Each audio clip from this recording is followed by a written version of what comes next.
একদিন আগেও যে বিয়ের আসর ছেড়ে বেরিয়ে গিয়েছিলেন বর, পরদিন রাতেই সেই বিয়ের খবর নিজেই দিলেন তিনি।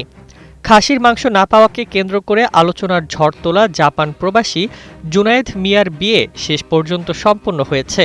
মঙ্গলবার দিবাগত রাত ১টার দিকে ফেসবুকে পোস্ট দিয়ে বিষয়টি নিশ্চিত করেন তিনি।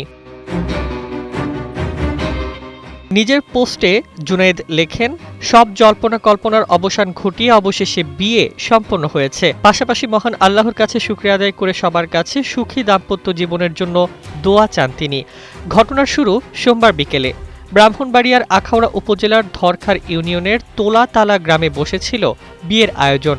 কনের বাড়িতে বর জুনায়েদ পৌঁছানোর পর বরণ পর্ব নিয়ে অসন্তোষ প্রকাশ করেন বলে স্থানীয় সূত্রের দাবি। তবে মূল উত্তেজনা তৈরি হয় খাবারের টেবিলে। অতিথিদের খাবার পরিবেশনের পর বরের জন্য বিশেষভাবে দেওয়া হয় ঐতিহ্যবাহী খদর। বড় থালায় সাজানো সেই খাবারে খাসির মাংস না থাকায় আপত্তি তোলেন জুনায়েদ।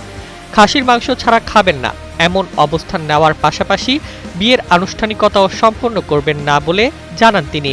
কনের স্বজন ও স্থানীয় গণ্যমান্য ব্যক্তিরা পরিস্থিতি সামাল দেওয়ার চেষ্টা করেন। নানা অনুরোধ অনুনয়েও সিদ্ধান্ত বদলাননি জুনায়েদ। এক পর্যায়ে বিয়ের আয়োজন অসম্পূর্ণ রেখেই কনের বাড়ি থেকে চলে যান তিনি। এরপর ঘটনাটি ছড়িয়ে পড়ে সামাজিক যোগাযোগ মাধ্যমে। মুহূর্তেই ভাইরাল হয়ে যায় খদরে খাসি নেই। এই ঘটনাকে ঘিরে নানা আলোচনা। কেউ বিষয়টিকে নিয়ে সমালোচনা করেন, আবার কেউ দেখেন বিয়ের আয়োজনের অপ্রত্যাশিত এক নাটকীয়তা হিসেবে। তবে শেষ দৃশ্যটা ছিল সম্পূর্ণ ভিন্ন। পরদিন মঙ্গলবার রাতেই জানা গেল ভেঙে যায়নি সম্পর্ক। বর কনের বিয়ের আনুষ্ঠানিকতা শেষ পর্যন্ত সম্পন্ন হয়েছে। একদিনের অভিমান, ক্ষোভ আর ভাইরাল আলোচনার পর অবশেষে নতুন জীবনের পথে পা রাখলেন জুনায়েদ।